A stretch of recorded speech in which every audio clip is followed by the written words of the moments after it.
你穷人就是 loser， 美国就会让街上躺很多那些loser。美国现在基本上你要说这个关税的问题90%于美国负担，我们只要懂得经济学 ABC 的人都知道啊，只有川普一个人硬凹到现在。美国是这样的，我问他经济你是可以刺激起来，你的经济景象可以比较好，可是并不代表美国人的生活会改，贫富差距会越来越严重。另外一方面呢，美国产业之间的荣枯会非常的明显，有些产业就完蛋了。美国他们目前所面临的经济问题到底有多严重？根据这个美国国会预算办公室最近丢出了一颗震撼弹，指出呢，在2036年这个时候，美国国债将会达到 GDP 的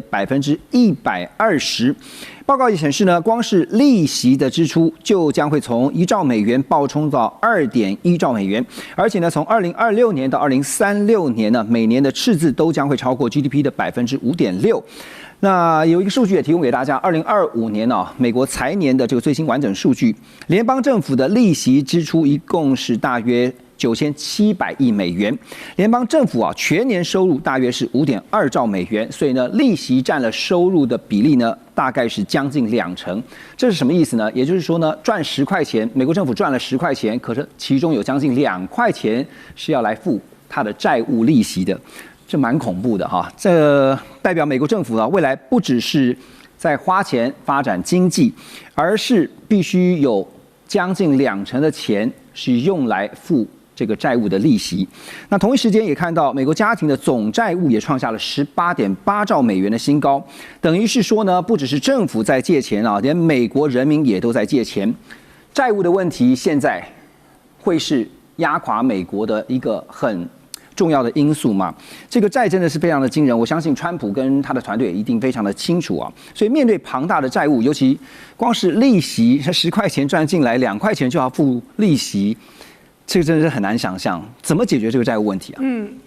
简单说就是无解啊。但是我把那个川普在选举的时候两边的阵营里面讨论的未来国债的情况跟国家财政的情况呢，把它放进来稍微解释一下。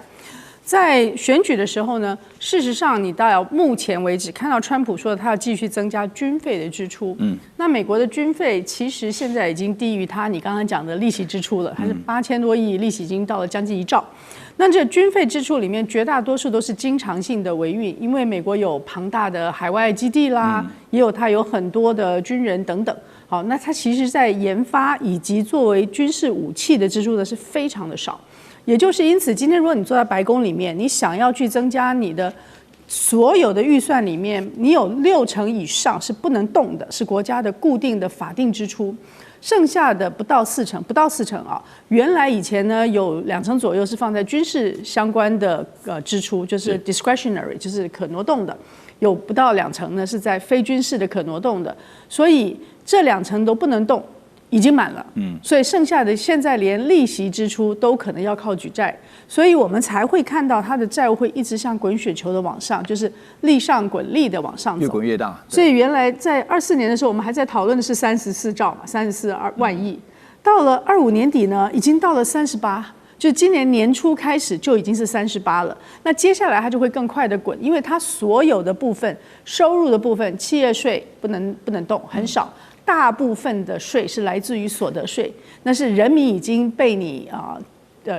又需要有2017的减税法案，所以富人税你又减了，所以我们再简单的整理一下，你的收入的部分要减富人税，对，支出的部分呢本来就已经不足了，要增加军费，还要增加你的那个 debt service， 就是利息支出，你这2个是要增加的，所以你的预算的赤字一定是越来越大，这是非常明显。好，所以今天在特朗普的手中，他其实是在美国国内的财政是无解的，因此他的军费有一部分他就希望能够移转到其他的人做共同负担，对不对？然后呢，在他的国内的所有的基础建设，今天无论说大家说高铁不好啊，高速公路不好，通通没有钱。所以美国的基础建设会长期的在于低度投资的状况，只能靠有地方就会把它用各种情况的私人化、外包化，或者是做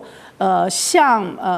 澳洲的 Macquarie 那个银行啊，它特别常常的就是把公营的，包含了英国的 Heathrow 机场拿来包下来经营，然后固定的给政府财政支出，它得用这种财政的手段去解决它的公共支出不足。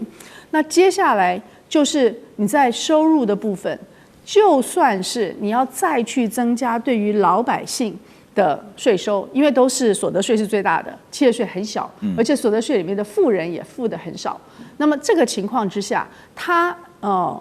增加税收的结果就是老百姓可支配的所得会减少。对，那再加上你关税会让财务会让货物慢慢的会有输入性的通膨，它会慢慢的会有更多的通货膨胀，所以可用的钱是很少的。所以我先说无解。那无解的办法呢，就是你转嫁，或者是你继续举债，就是大概是这2个办法是目前特朗普的心里面的打算。那可是这个打算呢，也要在别人都同意的情况之下，所以就算是设立内人，还是要设立，要看起来很强势、很强大。你们大家通通要来跟我分配这个军费等等啊。所以我觉得今天我们看到的是，不是说美国会突然间的崩解，对，可是它的影响力，因为它要不断的向跟随它的那些国家要求他们做更多的相对负担，所以以前做那个大哥讲话的分量呢，事实上是越来越低，削弱。对，也就是为什么你现在会看到欧洲的很多国家，以前的中等强国跟着他走的，现在会重新的想一想。等一下我们也会特别提到哈，中等国家这个部分 ，Carney 哈，在前一阵子在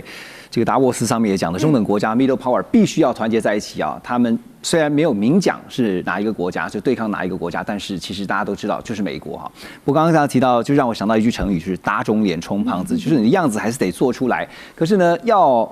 怎么样让其他国家去愿意买美债啊？包括我们先前曾经也在节目当中请教倩姐，就是稳定币这件事情哈，未来是不是也会是一个方法？好，那换句话来说呢，我们现在看到就是说，刚才特别倩姐提到说，川普他祭出了全球性的关税哈，可是呢，其实坦白说，美国人也是受害非常的严重的，因为祭出的关税并不是像是在惩罚外国，而是把成本通通转嫁给了自己人。好，因为呢，这个像是纽约联准银行的研究就指出呢，川普把平均的关税从22.6%提高到13%，那么其中呢，超过90%的成本却是由美国的消费者买单。另外呢，花旗也警告说，市场低估了通膨回升的风险。现在的环境呢，不是低通膨哦，而是结构性更高的通膨。另外，雪上加霜的看到了，美国现在也是有一种 K 型的现象哈。这个 K 型经济正在严重的加剧。美国银行报告就显示说，高收入家庭消费仍然成长2.5%啊，中产阶级呢则只有1%。最糟糕的就是低收入户哈，只有0.3%的成长，显示这个 K 型断裂正在向中产阶级蔓延。那在美国，大家知道基本的交通工具就是汽车。美国的新车均价呢已经突破了5.1万美元。那有咨询机构啊，就是 Plaid Morgan 他们的研究指出，竟然有1/3的美国人买不起新车。好，关税90%是由美国民众自己承担了，老百姓变成了关税下的牺牲品哈。但是现在通膨呢，也看到好像风险还没有完全的解除，那就让人想到说，前一阵子川普已经提名了这个 Walsh 啊作为下一任的联准会主席啊，所以大使觉得5月份后就如果没有意外的话，他就会接替鲍尔。那目前的一些分析也说他是有政策性任务的。您觉得他会如何配合川普？就是在他上任之后要配合川普，赶快的调整相关的这个经济政策，然后呢，最重要的还是以力选情。Walsh 他基本上他的权限就是能够降息嘛，对，就降息，他只能降息啊。降息的话就是通货，就是说会膨胀啊，就是说你一定把钱大家领出来花嘛。理论上很简单，领出来花，然后领出来这个怎么样？领出来投资啊，就刺激经济。对啊，不过会不会像川普讲的，经济成长到15%？哇，这打破世界纪录！你知道德国在跟中国大陆这个改革开放密切挂钩的时候，这么成熟一个经济体，它达到了6%的经济成长率，经济学家已经说奇迹啊。所以川普真的很敢讲，你没有大量的外部市场因素，你不可能造成你那个固定的市场规模，固定市场就突然变这么大。那个美国一般那个我看那个 IMF 给美国明年的这个经济成长率好像1.8吧，对，川普这个都是15。不过现在美国很难测，因为1月的数据啊，我看美国经济是很好的。它的那个失业率往下降，就业人数往上升，然后呢，这个投资啊，还有这个储蓄率下降，都是很好的，都是很好的迹象啊。可是问题就变成就是说，现在美国有个问题啊，川普已经把那个很多重要的政府统计机关把它封关了，它没有官方的统计数字，对，都是这些机构、私人机构统计数字，私人机构统计它有它自己私机构的自己的利润，它有它的那个考量，利之所在啊。他今天要炒股票市场，他要做什么？他的那所有的报告，考量，但他没有公信力啊，没错，你只能参考几个凑起来看嘛。那所以现在我觉得美国现在基本上，你要说这个关税的问题，90%于美国负担，我们只要懂得经济学 ABC 的人都知道啊，只有川普一个人硬凹到现在啊。所以真正的真相，就经济真相，可能只有川普最知道。对，我跟你讲，美国是这样的，我问他经济你是可以刺激起来，你的经济景象可以比较好，可是并不代表美国人的生活会改善。这是两个分开的问题。那川普事实上的话，你也没错，你给富人降税，理论上就富人他就可以怎么样，拿更多钱出来投资做经营。那是美国富人是不是这样做呢？你也不知道。那所以就变成我是觉得川普事实上是很会搞钱的人。对，在今年日本就要有5500亿嘛，对不对？韩国也要3500亿，台湾也有2500亿，对，还有我们4年之内还要买超过800多亿的美国的货品嘛。对，他是在外面抢了不少钱啦。我觉得对美国的经济是有帮助。可是回过头来就变成就是说，你美国的经济现在的问题就是说，你有竞争力的产业就是 AI， 所以钱都在 AI 里面噼里啪啦的投资。你其他的传统产业你振兴得起来吗？振兴不起来。所以这只是结构性的问题，对。他的事就是说，某些部门会起来，可是不是很平均的。所以我认为，可是问题，美国这个社会本来就不认为你政府有救任何穷人的这个义务的，你穷人就是 loser， 美国就会让街上躺很多那些loser， 美国社会也不会去强求你的政府的，只是说我认为美国是会贫富差距会越来越严重。对，另外一方面呢，美国产业之间的荣枯会非常的明显，有些产业就完蛋了。大使，你点到一个重点啊，就是我们刚刚提到那个 K 型经济会越来越加剧就是那个 K 单就是一个往上走，一个往下走，那个有钱的越有钱。没钱的越没钱，所以其中选举对于川普来讲是非常的重要。刚才我们也提到 ，Ross 也讲说，这个要搞好经济，他必须要想办法，不管用什么方法。可是呢，最重要的还是刚才大使有点到一个重点，你要让人民对这个生活是有感的，生活真的有变好，经济有变好，怎么样让美国选民有感？你说经济方面嘛？所以刚才也提到一个数据，就是1/3的美国民众竟然买不起新车。对。其实我认为今年应该会有一些很漂亮的经济数据，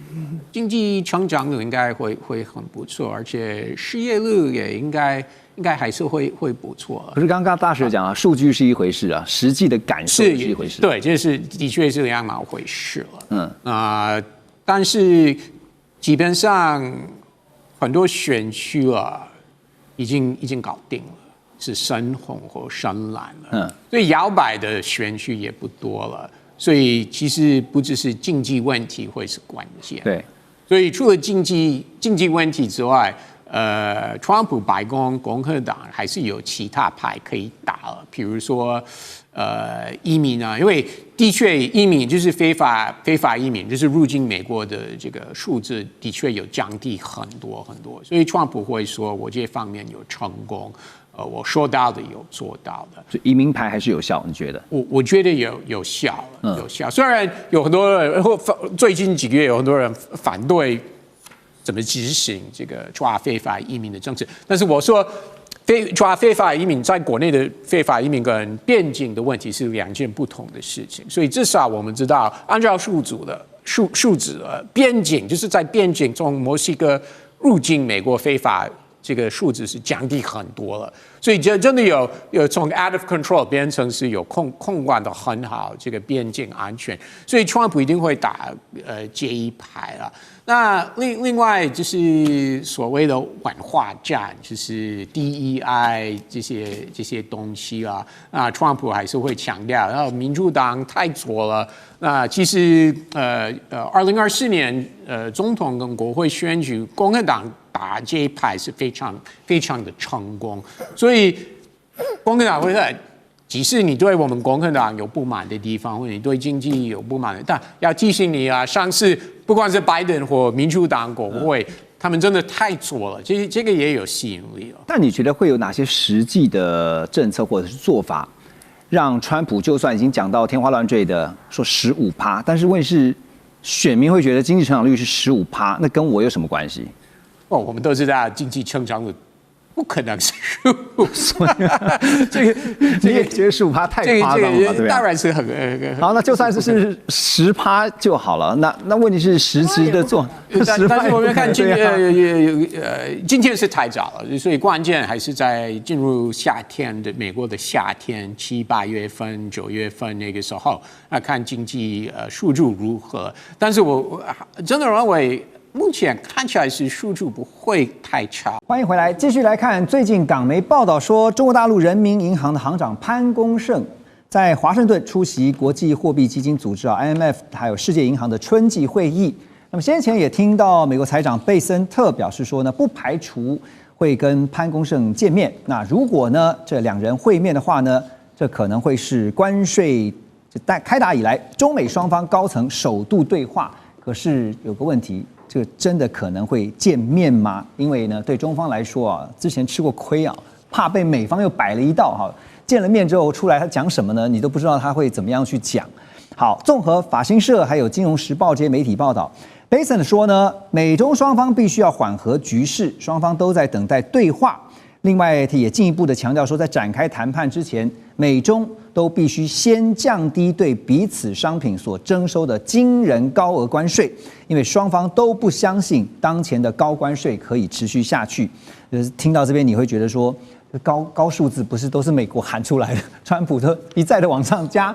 到现在245%，然后最近又说145%这个太高了，我觉得应该要调降一点哈，这个一日数变哈。美中高层现在当然是财长跟行长，我们看到先放软姿态哈。那潘功胜现在人在美国，那难道说中美在谈关税之前会先用汇率这一块来测试水温吗？玉芳委员觉得，你知道我们说做什么事要天时地利人和啊，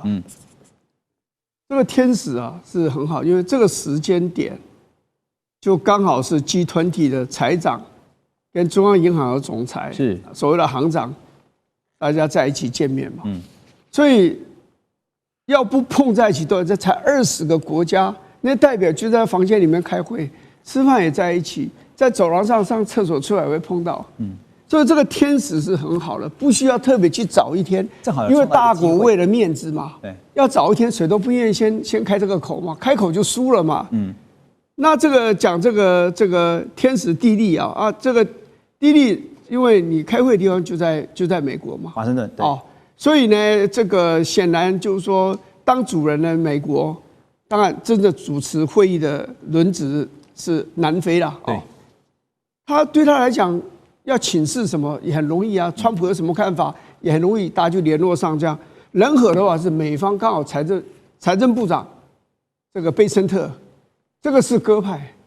中国大陆如果要选说你这里面哪一个人。我最不愿意跟他打交道，那个节是 Navarro 嘛，这是他们中国大陆最讨厌的人嘛。对，这一大堆的麻烦都他开始惹出来了嘛。那他最愿意跟谁谈呢？如果做选择，最不愿意里面挑个最愿意的，那个才就贝森特，就鸽派嘛。所以我觉得这个时候他们有没有特别坐下来谈，我不知道。不过双方应该是有所接触啦。只不过现在的问题在哪里？你知道，大国之间非常讲究爱面子。川普要不断的说哦，我们有通过电话，有啊，都开始在谈了，今天早上就在谈了，因为他已经等了太久，人家就迟迟不出现，他这个情人是心里非常的落寞的嘛，对不对？那中国大陆是面子问题，我不能被你逼上啊，好像是打鸭子上架啊，所以即使有我也要否认。那川普呢，即使是很小的接触，但是一个开始，那他也要把它放大来自夸其功嘛。所以我认为是有接触啦。对，但是有没有升级到那么高的层次，然后谈那么重要问题，我不晓得。不过大陆的态度应该是说，你要跟我谈汇率，我不要，我要整个包裹起来。好，汇率、关税，这整个是关税是整个的大问题，汇率只是其中之一相关的问题而已。对，所以包裹来谈。好，因为他觉得我跟你谈汇率，一个个谈，一个被你击破嘛，所以我就要放在一起。中国大陆，我跟你讲，共产党谈判的方法、战略之一就是说，先谈大原则。大原则谈完以后再谈底下。可是大原则一谈之后，决定了以后呢，底下东西都是枝微末端了，对，那已经不那么重要。但是我觉得大陆现在以他的谈判的风格，过去的这样子几十年，他就要先跟你谈原则性的问题，先抓大方向啊。刚才委员在分享的时候，我就在想到说，会不会中美双方他们对谈的这个定义是不同的哈？比如说在这个集团体的这个会场哈，遇到了，然后打个招呼 ，hello， 然后呢，buffet刚刚好吃吗？这也是谈。但是不谈核心议题，但是呢，川普可以拿来讲，我没有谈哈，中美双方都有谈哈，所以他不是也在媒体问他的时候，他说谁谈不重要哈，那个 who 不重要，所以反正有谈有交谈就好了哈。那刚刚提到说，像金融这边中美现在俨然是在一个过招的阶段啊。另外也看到一个放软的部分啊，就是在半导体的领域啊，因为中方媒体叫快科技，他们报道说，中国大陆的海关已经发出内部通知，对部分美国生产的晶片是免征关税的。而目前传出呢，画面上我们看到的是，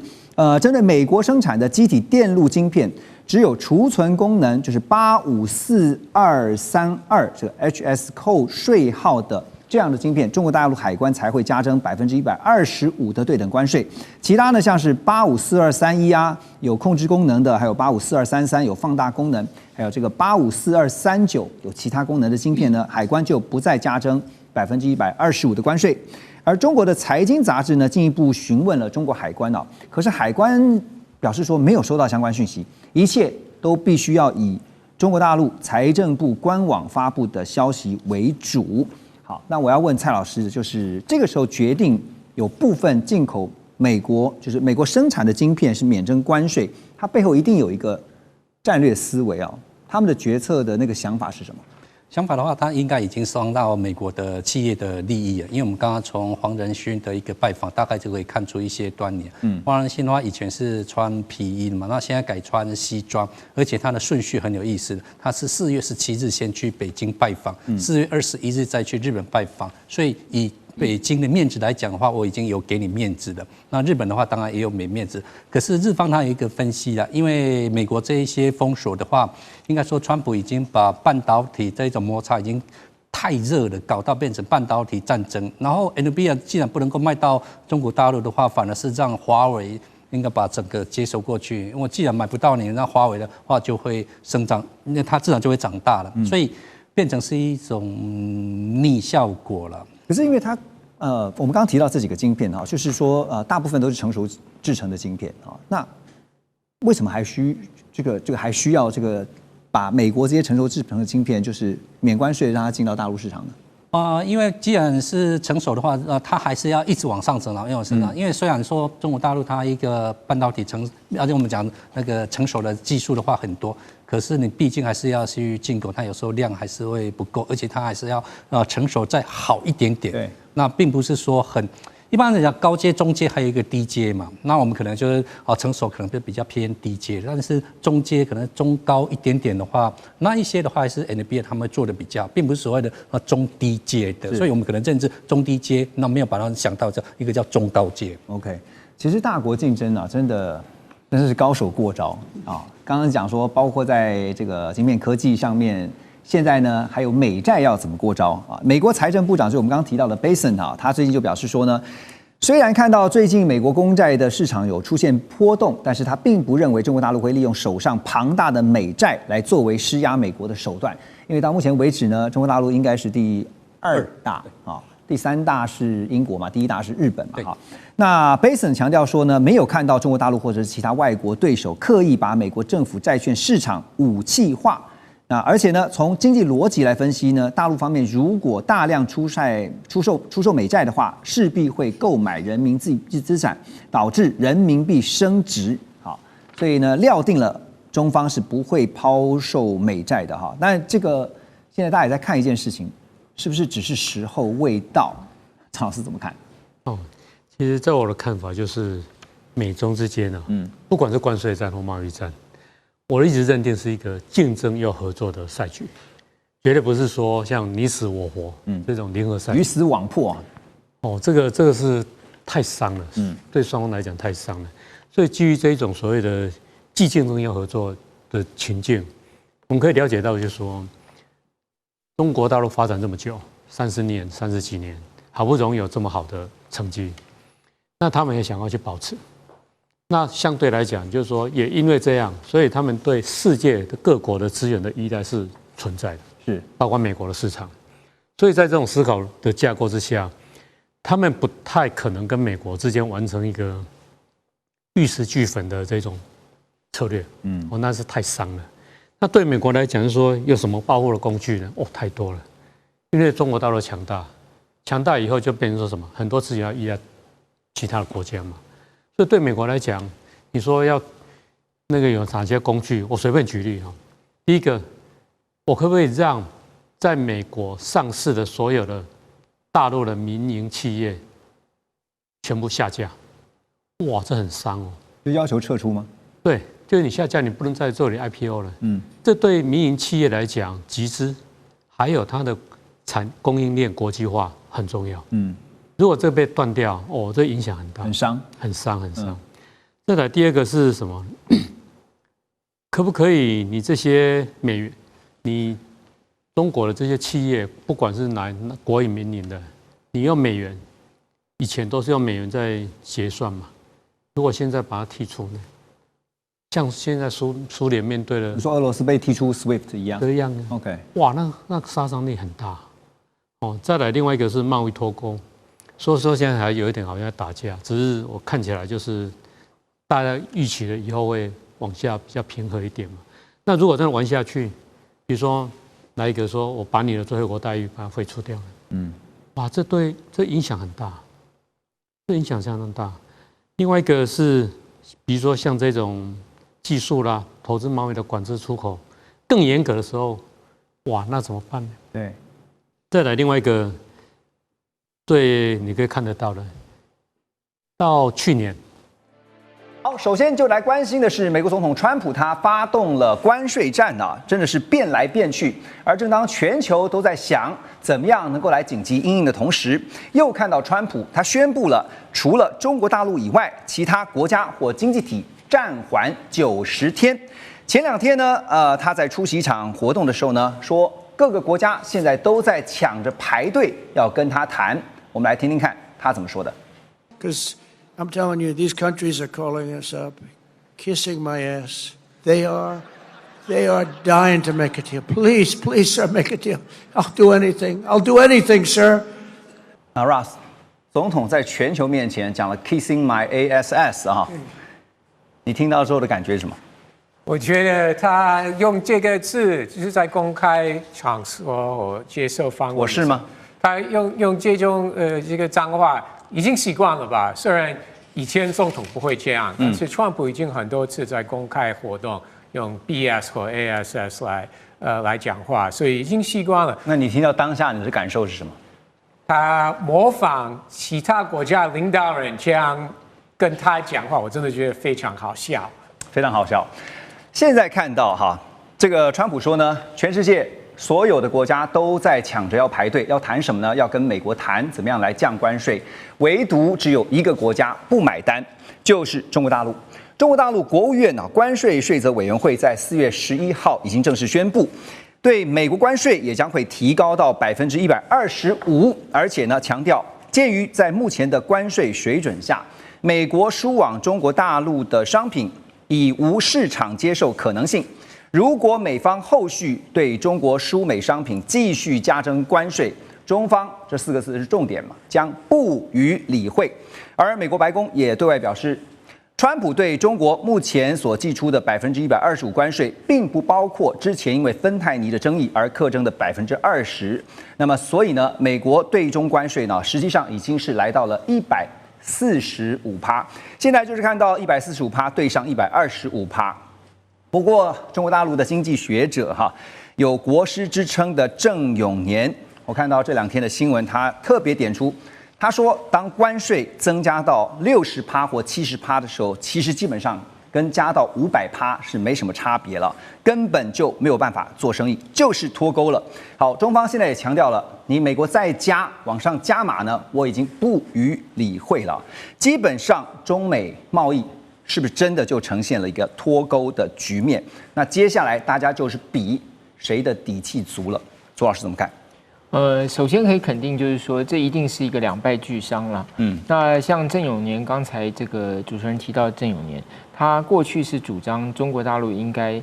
扩大单边开放，用单边开放来创造中国大陆成为全世界最大的一个市场，进而去决定全世界的贸易规则。是啊，那我想看到现在这个局面，他应该也会蛮挫折的。好，那整体来讲，当然现在这种两败俱伤的情况下，为什么大陆会继续坚持下去？当然很显然，第一个就是说他不愿意示弱嘛，就像川普不愿意示弱一样，两方谁都不愿意做第一个示弱的那个人。那当然两边的这个谈判呢，也出现了一些瓶颈，出现了一些障碍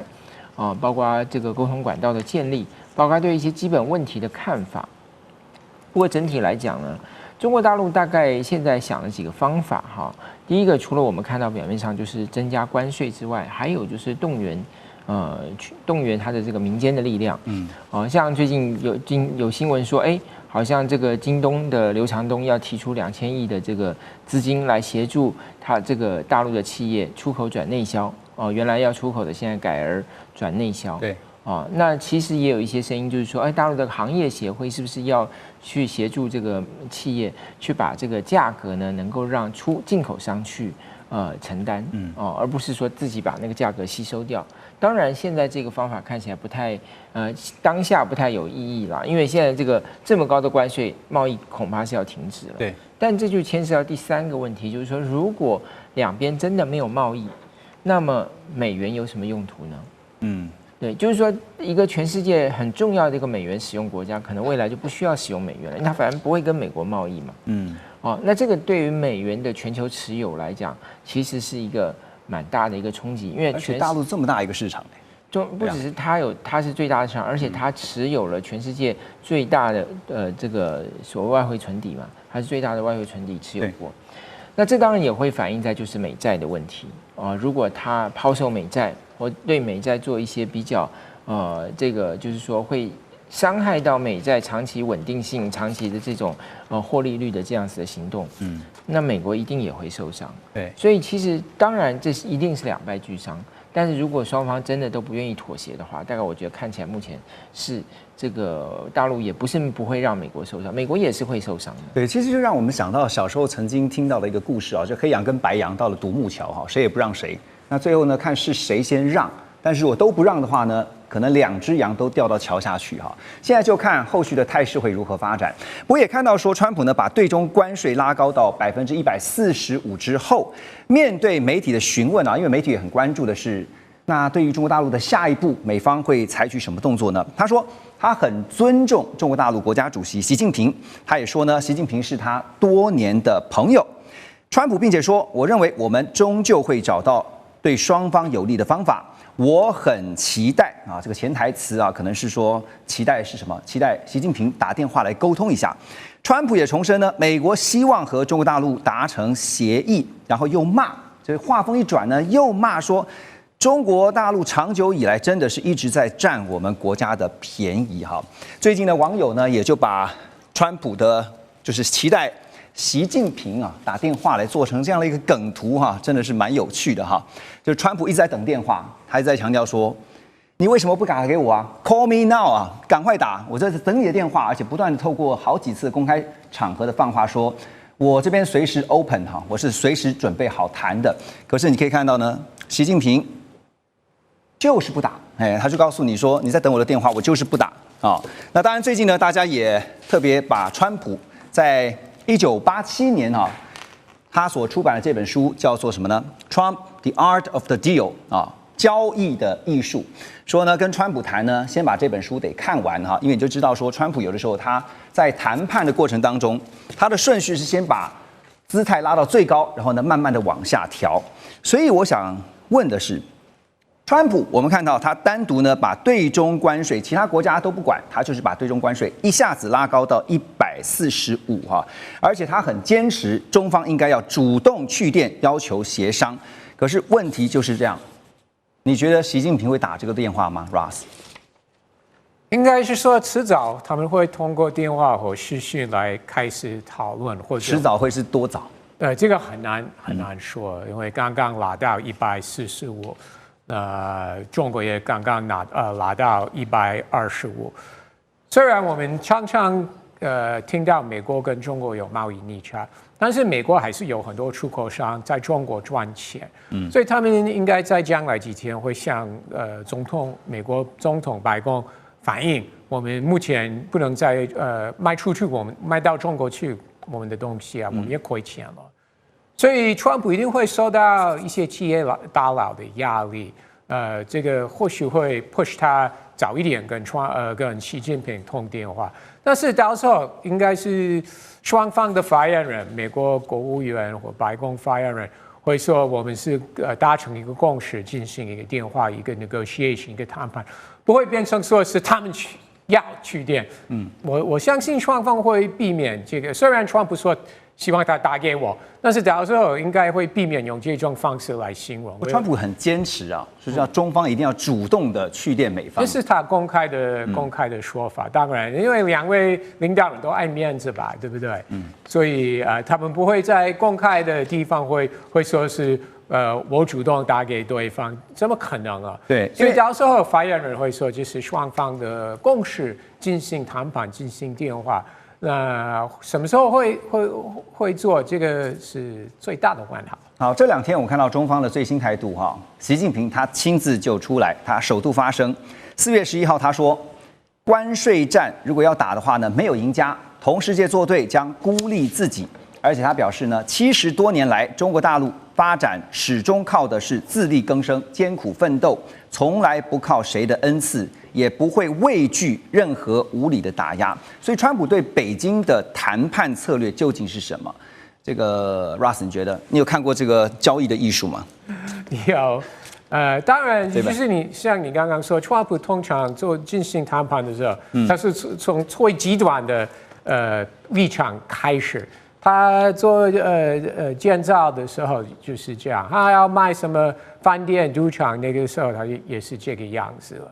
然后他第一个任期要跟某国家进行谈判，也是这个样子。第一个任期的时候，他也是发动贸易战，跟中国的贸易战，但是后来还是有进行谈判，有达成所谓的第一阶段的协定。所以，川普不排除跟中方进行谈判，而且他也是很希望但是他当然是要从最高的立场，就是关税最高的立场而进行谈判。那当然，我们都希望全球不会进行一个全球大贸易战。当然，这是不是我们要看到的情况。对。但是我刚刚说的，我觉得最难预测是。大概什么时候会进行谈判？没错，很难预测，是因为川普实在太善变了今天说这样子，所以现在大家连这个90天到底能维持是不是真的90天现在都还在观望就想办法能够赶快处理出货的就赶快出确实很善变因为回顾这整个礼拜，川普对等关税最大的转折就是在4月9号这一天，他突然宣布了将75个国家的关税暂缓90天，但是别忘了暂缓90天，可是呢，这90天当中还是有10%的关税。好，那所以只单独呢把对中关税拉高到145%。后来看到媒体也报道了，出现这个转折的重要原因呢，是川普自己也说了他是被摩根大通的执行长戴蒙在接受 Fox Business 就是福斯财经新闻访问的时候的内容给说服。那因为呢，戴蒙警告说美国可能会经经济衰退。外界呢则是多半把焦点锁定在说最大的推手是财政部长贝森特是他游说了川普，特别呢是考量到美债崩盘的危机跟风险，才让川普最后做出了决定。而无独有偶的，在市场上最近也看到，传出北京方面呢已经抛售500亿美元的美国公债，那么剩下的7108亿美元呢，也将会依照计划逐步的完全出清。另外，中国大陆存放在联准会纽约分行的2262吨黄金也已经运回了北京和上海的金库来进行保管。好，说到了美国的国债，我们就来看一下全球主要经济体现在持有美债的排名。当然，大家都知道前3名呢，最高的就是日本有1兆多。那中国大陆呢是7608亿不过刚刚讲说500亿呢已经分批的把它给卖掉了那第3名就是英国。所以讲到国债呢，这次大家也在讨论一个事情，就是川普发动的关税，其实真正的目的是要解决美债的问题那美债究竟这问题有多严重？安阳老师。第一个就是说，美国从全世界最低的关税就大概3.5%，它现在调到10%就是 baseline。这就基本上把美国变成一个发展中国家的一个税率那事实上这是最关键的，它是一个 Nixon reset， 就1971年，它身上最终的目的是一个 dollar devaluation， 就一次性的，然后它不会 lose 它的这个 reserve currency status， 就诚如主持人所说，它把贸易逆差跟美债问题一次解决。那举个例子来讲，台湾32%，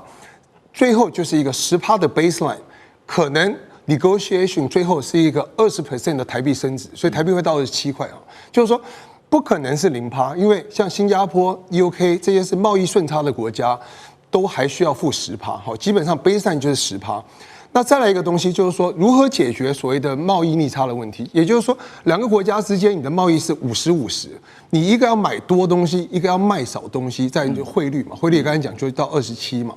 那买多可以买什么大头？比方说你去买那个 nuclear power generator， 这时候台湾缺电，你就赶快重启核能。再来你去买波音的飞机，发展亚洲的航空。再来你现在卖少到美国，你要怎么做？事实上本质来说，你就美国接单，美国生产这一件事情，你也可以转给台湾生产，但是台湾的改变要从 GNP 跟 GDP 做一个脱钩，就是说你不能想 GDP， 你要想 GNP， 你将来政府可以做的事情，就美国所得免税，台币就可以再过来，这样就好了。对，你看，现在我讲说美债因为美债有36兆多我看有些是讲36.2，有的人是讲到36.5兆美元这么高。那尤其呢，今年9.2兆的美元在2025这一年呢必须要还。到期，那么其中呢，6月份会到期的就有6.5兆美元所以现在大家想的是，如果你是川普的话，你一定要想，我的美债问题实在太严重了这个债务光是付利息就可能喘不过气来。可是刚刚我们提到说，中国大陆呢，他们在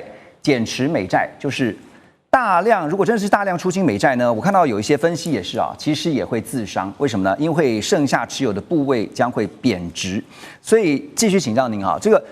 中国大陆在美债这个现在被认为是川普也好、美国也好的软肋上面它会如何来进行打击？陈如刚才左老师提到，就是说 dollar devaluation 的反面就是人民币 revaluation， 所以人民币要做一个一次性的升值，所以美中要谈，最后人民币会到6块钱那对人民币来说没有差别嘛？就是说人民币要国际化，要发展内需，要变区域霸权，这是最好的。就是说台湾必须要看 GDP versus GNP， 中国大陆要看是 PPP versus GDP。那现在中国是全世界17% 的 GDP， 美国是25%，你一次性升值后，就2个是刚好是一模一样的东西，所以美中是一个婚姻关系就要做个改变。本来是男主外女主内，现变成男主内女主外。过去中国人帮美国工作，卖中国货给美国，美国来印钞票去买，现在就倒过来，美国人要工作了，我在美国生产，让中国人花钱。那过去的 WTO 之前，中国的国策是要脱贫。农民工牺牲了一代3亿人口，是牺牲了一代的青春。现在中国的国策是均富，中产阶级7亿人，所以你现在要倒过来想事情，所以这大概就最终的一个结果。